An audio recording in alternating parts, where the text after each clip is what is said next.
भारतवासियों को फिर से अलग किया जाए। और उसी तोड़ने और अलग करने का नतीजा ये था कि अंग्रेजों की सरकार ने भारत के अंदर एक ऐसा आदमी खोजा जो उनके इस काम को आसान करे, और उस आदमी का नाम था मोहम्मद अली जिन्ना। मोहम्मद अली जिन्ना लंदन में पढ़ रहा था उस समय। कॉलेज उनका था हैरिस कॉलेज, वहां पर वो पढ़ाई करता था। पढ़ाई करते समय उनकी नजर पड़ी।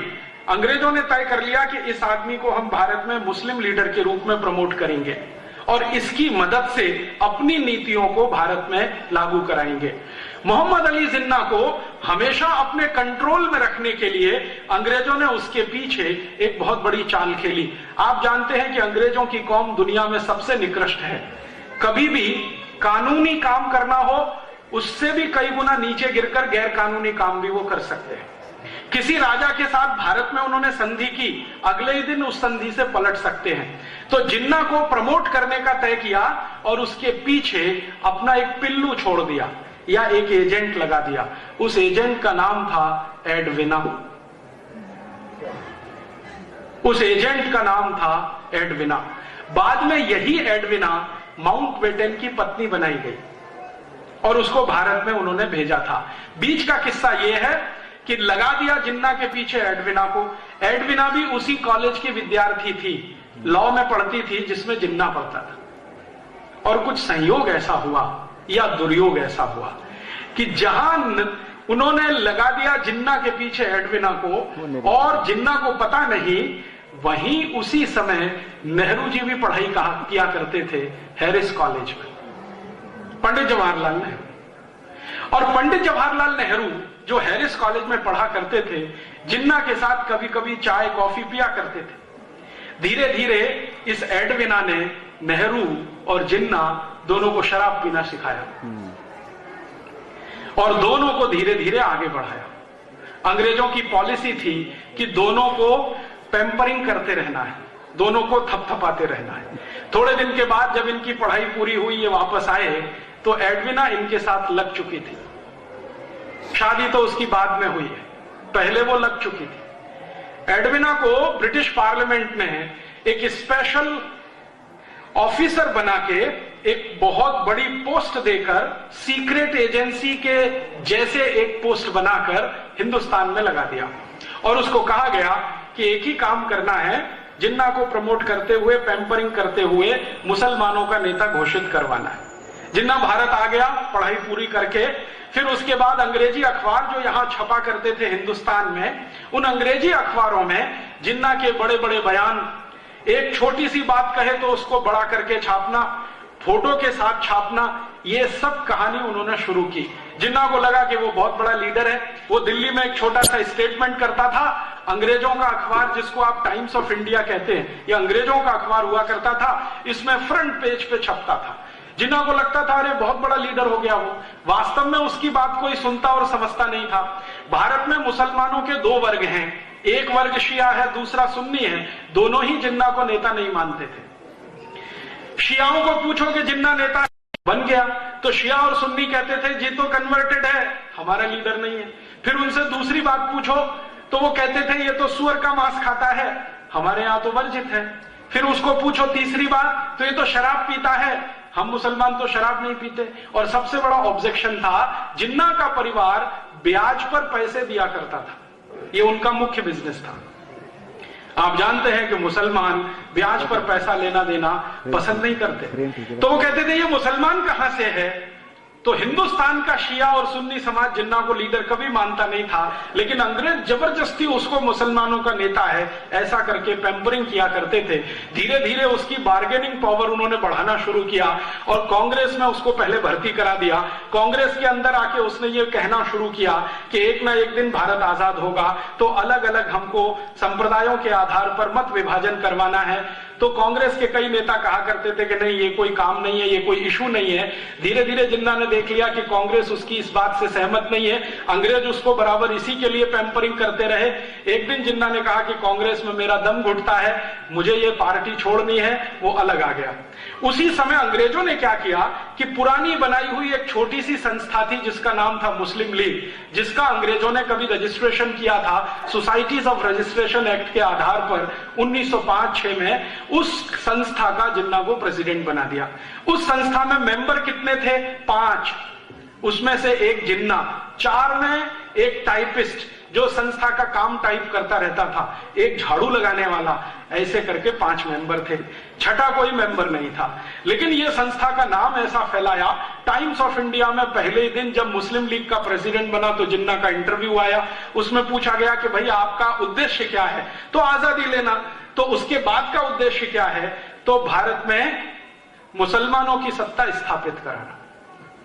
तो वो कैसे संभव है? हिंदू तो मेजॉरिटी में है। तो जिन्ना ने कहा कि अगर संभव नहीं हुआ तो भारत का बंटवारा करना।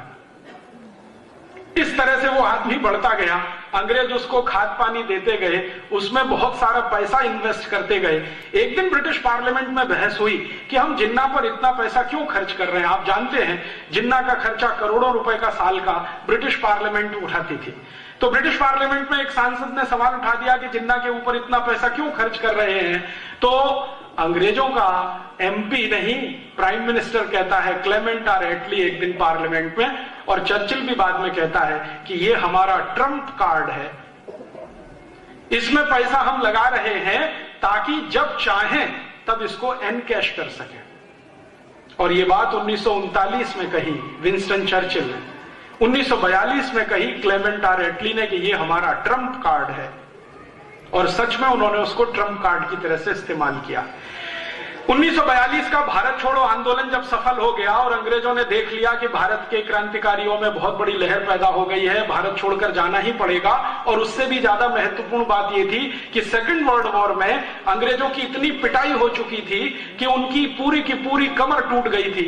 आर्थिक रूप से वो बहुत कमजोर हो गए थे, कारखाने उनके बहुत बुरी तरह से बंद हो गए थे, क्योंकि एक तो मंदी चल रही थी इंग्लैंड में और ऊपर से सेकेंड वर्ल्ड वॉर लड़ना पड़ा। सामने जो उनका दुश्मन था हिटलर, वो बहुत ताकतवर था, इसलिए अंग्रेजों की कमर टूटी हुई थी। तो उन्होंने कहा अब ये 2 देशों को हम संभाल पाए ये संभव नहीं है, भारत को छोड़ना ही पड़ेगा अगर हम अपने को बचाना चाहते। तो उन्होंने 1942 के अंत में ही तय कर लिया था कि अब हम भारत को छोड़ देंगे। बाद में घोषणा भी कर दी 45 में कि भारत को छोड़ देंगे। जैसे ही भारत को छोड़ने की बात आई तो जिन्ना को फिर आगे कर दिया कि अब तुम डिमांड करो।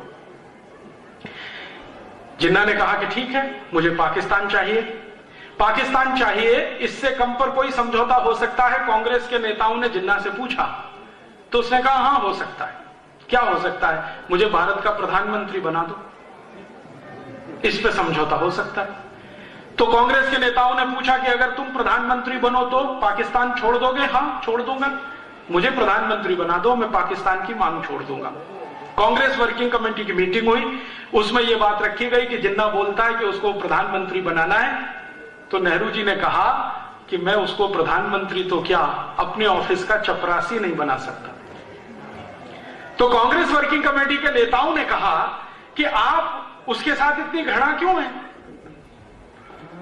आप बोलते हैं कि उसको ऑफिस का चपरासी नहीं बना सकते, वो आदमी कह रहा है कि प्रधानमंत्री बना दो तो मैं पाकिस्तान नहीं मांगूंगा। तो हमारे लिए तो यह सौदा अच्छा है कि पाकिस्तान ना बने और वो थोड़े दिन के लिए प्रधानमंत्री हो जाए। तो कांग्रेस वर्किंग कमेटी में कई नेताओं ने ऑब्जेक्शन लिया नेहरू जी के सामने। गांधी जी के पास बात पहुंची। गांधी जी के पास एक व्यक्ति आया करता था जो जिन्ना का फैमिली डॉक्टर था। उसने एक दिन आके गांधी जी को कहा कि बापू, ये आदमी ज्यादा दिन जिंदा नहीं रहेगा, मरने वाला है। कैसे? इसको पीठ में भयंकर ट्यूबरकुलोसिस हो गया है। उम्र कितनी है? गांधी जी ने पूछा। तो उसने कहा मेडिकल साइंस के जितने फैक्ट्स एंड फिगर हैं उसका हिसाब जोड़ू तो ये 8 महीने से ज्यादा जिंदा नहीं रहेगा। गांधी जी ने कांग्रेस वर्किंग कमेटी की मीटिंग बुलाई और कहा कि जिन्ना को प्राइम मिनिस्टर बना दो। तो फिर प्रश्न उठा क्यों? तो गांधी जी ने कहा बचेगा नहीं, ज्यादा दिन की उम्र नहीं है, मरेगा, कम से कम भारत तो बंटवारा नहीं होगा। और गांधी जी को इसमें इंटरेस्ट क्या था? आप जानते हैं गांधी जी ने एक स्टेटमेंट कर दिया था पब्लिकली कि पाकिस्तान बनेगा तो मेरी लाश पर बनेगा। तो गांधी जी ने कहा कि मेरी तो ये कमिटमेंट है कि मैं पाकिस्तान नहीं बनने दूं। तो कांग्रेस वर्किंग कमेटी के सामने गांधी जी समझा रहे हैं कि 8 महीने में मर जाएगा, ट्यूबरकुलोसिस हो गया है, पीठ का ट्यूबरकुलोसिस है, बन जाने दो। तो नेहरू ने कहा मैं तो तुम डिप्टी प्राइम मिनिस्टर बन जाओ। तो फिर बाकी नेता खड़े हो गए, मैं। तो गांधी जी ने कहा कोई फाइनेंस मिनिस्टर हो जाओ, कोई कुछ हो जाओ, कोई कुछ हो जाओ, प्राइम मिनिस्टर इसको हो जाने दो। तब नेहरू ने फिर कहा गांधी जी से, और वो आप सुनिए, और वो रिकॉर्ड की बात है, कोई साधारण बात नहीं है, फिर आपको समझ में आएगा कि भारत के बंटवारे का जिम्मेदार कौन है। नेहरू जी ने कहा कि बापू, अगर जिन्ना प्रधानमंत्री बनेगा तो मैं कांग्रेस को तोड़ दूंगा, और मैं कांग्रेस को तोड़कर अपना अलग गुट बनाऊंगा और अंग्रेजों के सामने सत्ता के दावे का क्लेम करूंगा। जैसे आज हमारे देश में होता है ना, चुनाव खत्म होता है, गवर्नर के पास हम जाते हैं ना क्लेम करने के लिए कि मैं कल से सरकार बनाऊंगा, तो नेहरू जी का स्टेटमेंट है, रिकॉर्डेड स्टेटमेंट है, गांधी जी के सेक्रेटरी ने रिकॉर्ड किया जिनका नाम था प्यारेलाल, वो लिखा हुआ है। तो नेहरू जी कहते हैं कि मैं कांग्रेस का एक गुट बनाऊंगा, अंग्रेजों के सामने अपना दावा पेश करूंगा, हो सकता है अंग्रेज मुझे सत्ता हस्तांतरण करें, फिर उसके बाद क्या होगा। तब गांधी जी ने कहा कि नेहरू, अगर तुम्हारी ये विचारधारा है तो मुझे भगवान अभी उठाए, मैं अब 1 मिनट भी जिंदा नहीं रहना चाहता। तो मौलाना अब्दुल कलाम ने गांधी जी को पूछा कि आप इतने निराश क्यों हो गए, तो गांधी जी ने कहा कि मैंने किसी गलत आदमी के सिर पे हाथ रखा है। गलत आदमी माने पंडित जवाहरलाल नेहरू। फिर गांधी जी ने अपने सेक्रेटरी प्यारेलाल को कहा कि ये नेहरू और जिन्ना में इतनी घृणा क्यों है। प्यारेलाल ने कहा मुझे नहीं मालूम है। तो गांधी जी ने कहा पता कराओ। तो पता कौन कराएगा, तो LIU के दिल्ली के ऑफिसर को बुलाया, जो गांधी जी की प्रार्थना में नियमित रूप से आता था रिपोर्टिंग करने के लिए। गांधी जी ने अपने पास बुलाया कि भाई एक रहस्य मुझे बता दो, क्या कि ये जिन्ना और नेहरू एक दूसरे को पसंद नहीं करते, फूटी आंख देख नहीं सकते, चक्कर क्या है। तो LIU के ऑफिसर ने कहा 15 दिन का समय दे दो, मैं आपको बता दूंगा। 15 दिन के बाद वो आया और उसने कहा कि बापू ऑफिशियल रिपोर्ट दूं कि अनऑफिशियल। तो गांधी जी ने कहा दोनों दो। तो उन्होंने कहा कि अनऑफिशियल रिपोर्ट ये है जो मैं लिख के नहीं दूंगा, लेकिन आप समझ जाएंगे, लिख के दूंगा, अप्रत्यक्ष रूप से लिखूंगा तो भी आप समझ जाएंगे। बात सीधी सी ये है कि ये जिन्ना और नेहरू एक दूसरे को पसंद इसलिए नहीं करते हैं कि इनके बीच में एडविना है।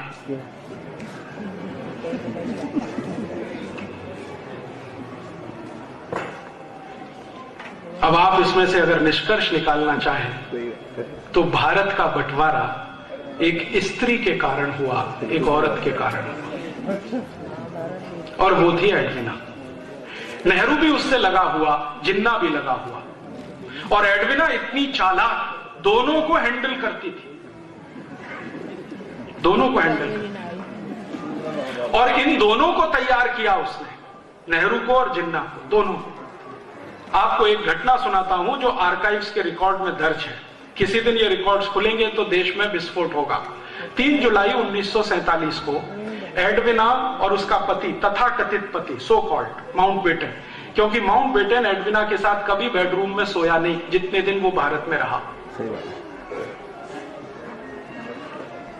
तो कौन सोता था, आप सब जानते हैं। माउंटबेटन तथाकथित पति एडविना का 3 जुलाई 1947 को अपनी पत्नी को बुलाता है और कहता है कि मैं जा रहा हूं शिमला। क्यों जा रहे हैं, अंग्रेजों के यहां से चिट्ठी आ गई है पार्लियामेंट से कि जल्दी से भारत का बंटवारा करने के लिए तैयारी करो, दोनों देशों को अलग अलग करना है, चिट्ठी आ गई है, मुझे इस पे कुछ काम करना है। तो एडविना ने पूछा काम क्या करना है, तो उनका मैं जा रहा हूं शिमला, तुम दोनों को लेके मेरे पीछे आओ। दोनों माने नेहरू और जिन्ना, इसको लेके आओ। तो एक ही दिन लाना है, नहीं नहीं अलग अलग दिन लाना है। तो पहले पहुंच गया माउंटबेटन, पीछे से एक दिन लेके गई वो नेहरू को। नेहरू को शाम को ही इशारे इशारे में कहा गया कि आपको बंटवारे के पेपर्स पर हस्ताक्षर करने हैं। नेहरू ने कहा कि मैं नहीं कर सकता। क्यों नहीं कर सकते, तो कांग्रेस वर्किंग कमेटी में मुझे पूछना पड़ेगा। तो कांग्रेस वर्किंग कमेटी में बाद में कहना, पहले हस्ताक्षर कर दो। तो नेहरू ने कहा नहीं, और ये सब थोड़ी देर चला वार्तालाप। थोड़ी देर के बाद एडविना ने आर्म ट्विस्टिंग किया, और वो आर्म ट्विस्टिंग ये था कि मिस्टर नेहरू, अगर आप अभी साइन नहीं करते हैं तो मुझे कुछ फोटोग्राफ्स भारत की प्रेस में रिलीज करने पड़ेंगे। सही बात है। और वो फोटोग्राफ्स क्या थे, एडविना के साथ शराब पीते हुए, एडविना के साथ डांस करते हुए, एडविना के साथ पता नहीं क्या क्या करते हुए। एडविना इतनी चालाक महिला थी कि अंतरंग क्षणों को उसने फोटोग्राफी से उतरवा के रखा हुआ था कभी भी इस्तेमाल करने के लिए। नेहरू जी परेशान हो गए कि अगर ये फोटोग्राफ्स रिलीज हो गए तो क्या होगा। इमीडिएट वो तैयार हुए और 3 जुलाई को सवेरे 2:30 बजे उन्होंने सिग्नेचर कर दिए। दिल्ली भागकर आए, कांग्रेस वर्किंग कमेटी की मीटिंग बुलाई और कहा कि मैंने तो भारत का बंटवारा स्वीकार कर लिया। तो कांग्रेस वाले परेशान हो गए कि आपने बिना हमसे पूछे। तो उन्होंने कहा हाँ, परिस्थिति कुछ ऐसी थी कि मैंने वो बंटवारा स्वीकार कर लिया। क्या परिस्थिति थी? तो सच नहीं बताया, बताया कि वो जिन्ना अड़ा हुआ था और भारत के साथ बार्गेनिंग करने की कोशिश कर रहा था। इतना एरिया मुझे पाकिस्तान में दो, ये सब बातें बता के वर्किंग कमेटी को कन्विंस किया। तो वर्किंग कमेटी ने कहा कि गांधी जी को बताया? तो उन्होंने कहा गांधी जी को बताने की जरूरत नहीं है। क्यों जरूरत नहीं है? तो नेहरू जी का सेंटेंस सुनिए, ये बुढ़ा खूसट, इसका दिमाग खराब हो गया है, इसको बताने से क्या फायदा है। लेकिन बात तो पहुंची गई गांधी जी तक।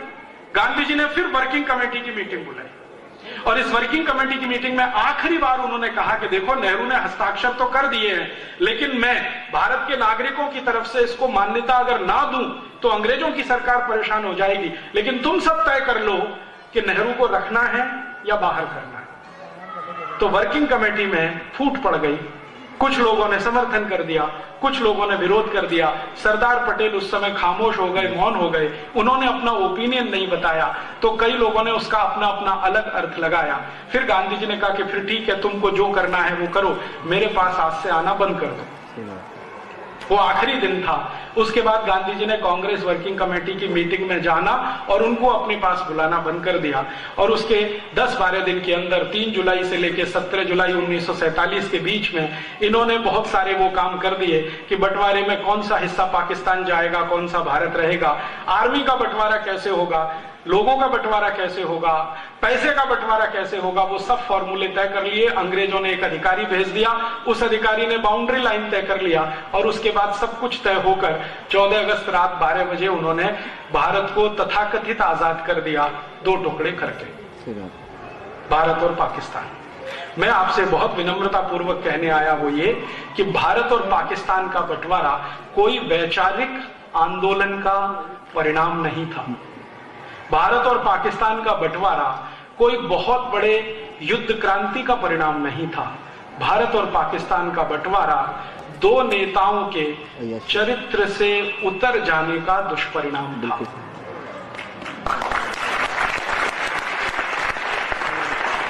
हमारे यहां यह कहा जाता है कि सामान्य आदमी दुष्चरित्र हो जाए तो उसका स्वयं का पतन होता है, लेकिन भारत के प्रधानमंत्री पद के दावेदार व्यक्ति के चरित्र का पतन हो जाए तो राष्ट्र का ही विनाश होता है। ये कहानी है हिंदुस्तान के बंटवारे की। आप बोलेंगे जी क्यों सुनाई?